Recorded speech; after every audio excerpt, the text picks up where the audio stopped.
Hey everyone.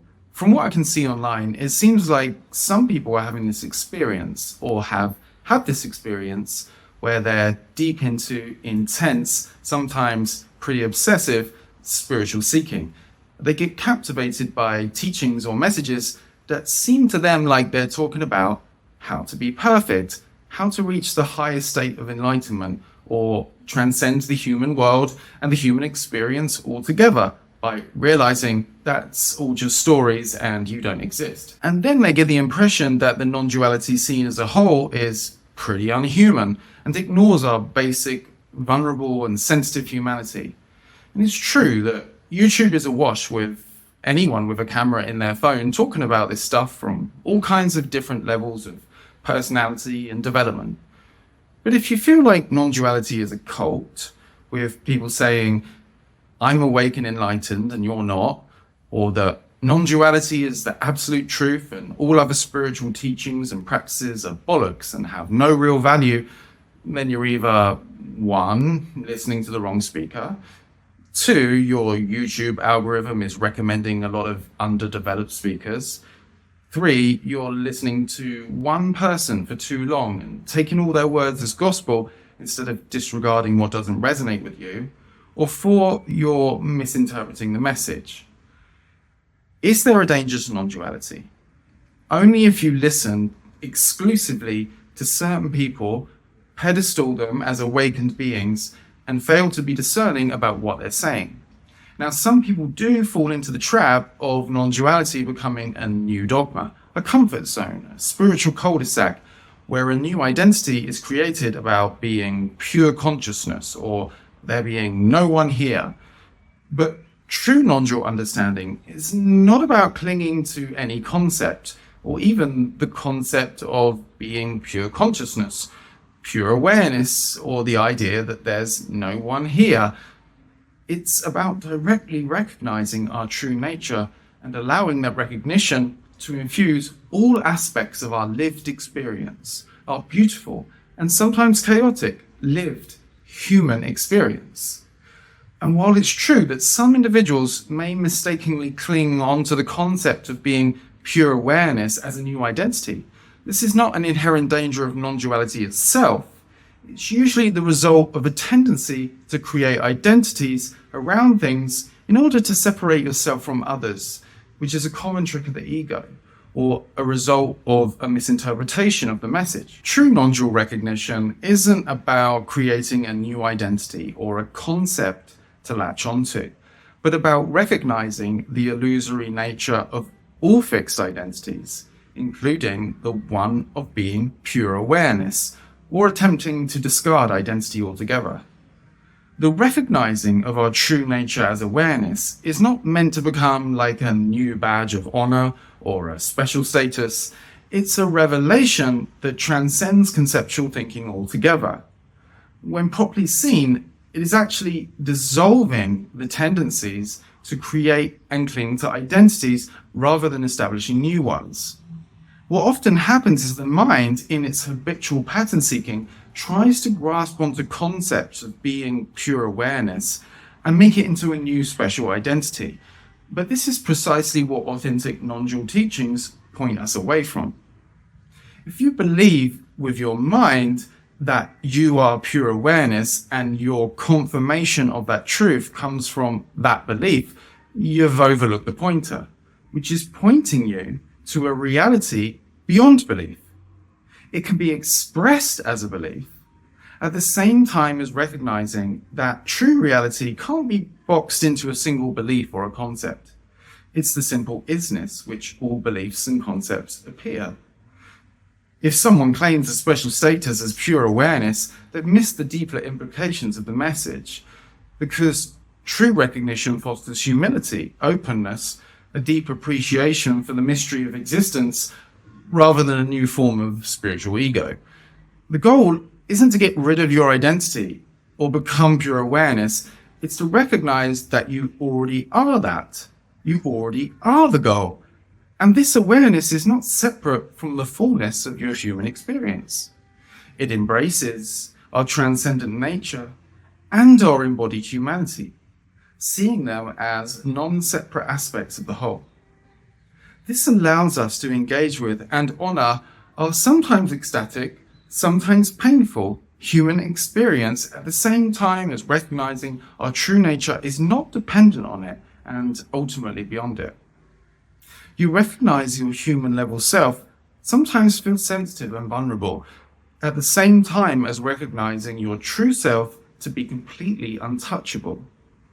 These are not mutually exclusive. You are both at once. Both can be recognized and explored together, creating the perfect stage for human healing.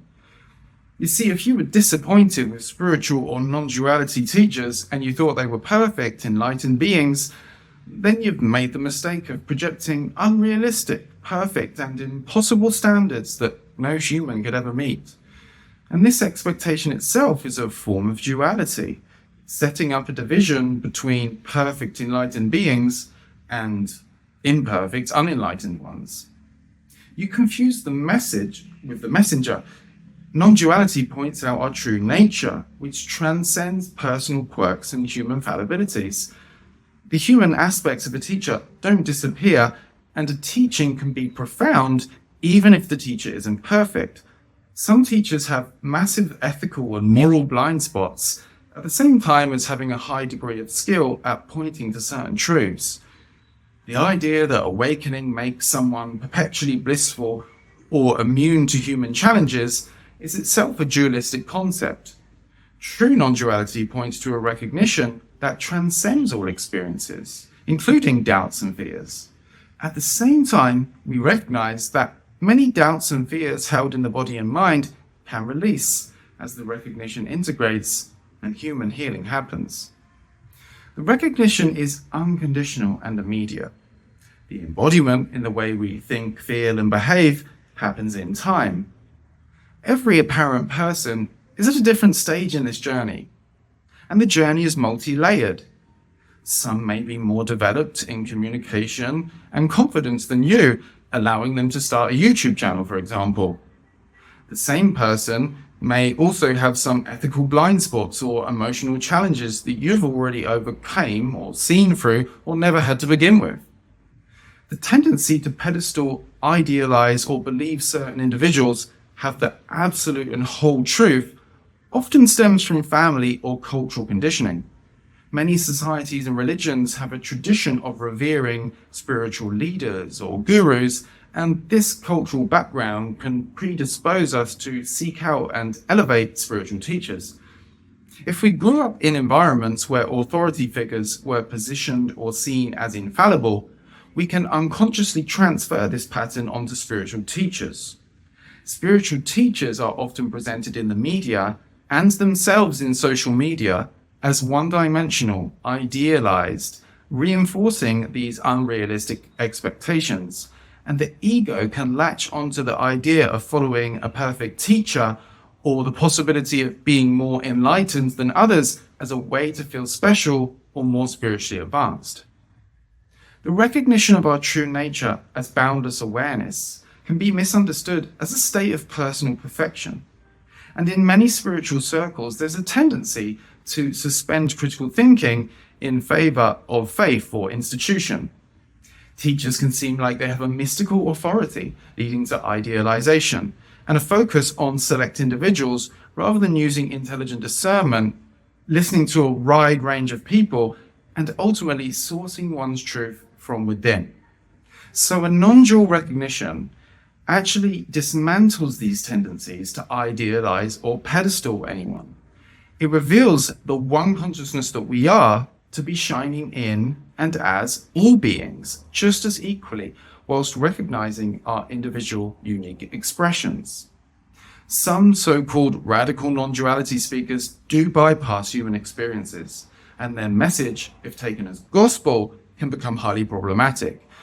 But even these teachers that completely miss the mark in some areas can have incredible helpful pointers for certain stages of the journey.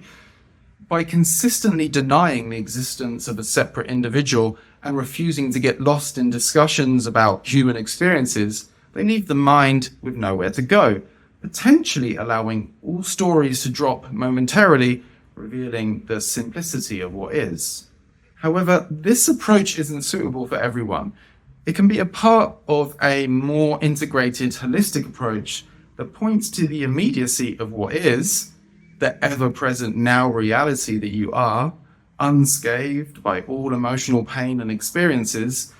At the same time, this holistic approach recognizes the relative world of time and the human experience, acknowledging the pain, the healing, the growth, and the evolution that occurs on this level. You see, there's a light side and a shadow side to the seemingly most pure spiritual movements, to the most relevant justice or environmental movements, and the most influential people. There's a light side and a shadow side to everything, including the non-duality scene. Of course, it's okay to have challenges, struggles, feel emotional pain, think your personal story is also relevant. It is. If anyone tells you otherwise, perhaps they're less of an enlightened being and more of a human being who has some work to do on their communication, their ethics, and their self-awareness, like we all do. There's a certain liberation in hearing a message that says, your infinite consciousness, currently appearing as a human experience. We recognize that on the human level, we feel pain, discomfort, and experience incredibly profound challenges. We can honor the desire to resolve those challenges and to transform them so we can have more harmonious and peaceful experiences. At the same time, we can recognize that our true nature as this awareness transcends all the pain and challenges, which gives us the perfect foundation for actually engaging with them and resolving them. We can immediately recognize that we are love, allowing that truth to filter into our thinking, our feeling, and our behavior over time as we actively engage in our own healing, learning, growth, and evolution. The recognition of our true nature as this loving presence that transcends and embraces all humanity gives us access to a true source of safety beyond financial security, beyond cuddly notions of spirituality, beyond even the need to feel safe. But paradoxically, most often, it leads us to actually be practically more safe on the human level and feel that as we recognize our indestructible true nature, we become less attached and anxious about everything. And we can actually start to engage with things in a more grounded, rational, and objective way.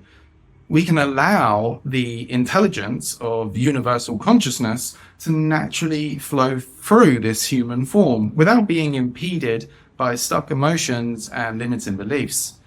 We can begin to resolve our human level challenges from a new vantage point of being ultimately beyond them. We can be, as the saying goes, in the world, but not of the world. For one-on-one coaching inquiries, go to speaktoalex.com. See you in the next video. Peace.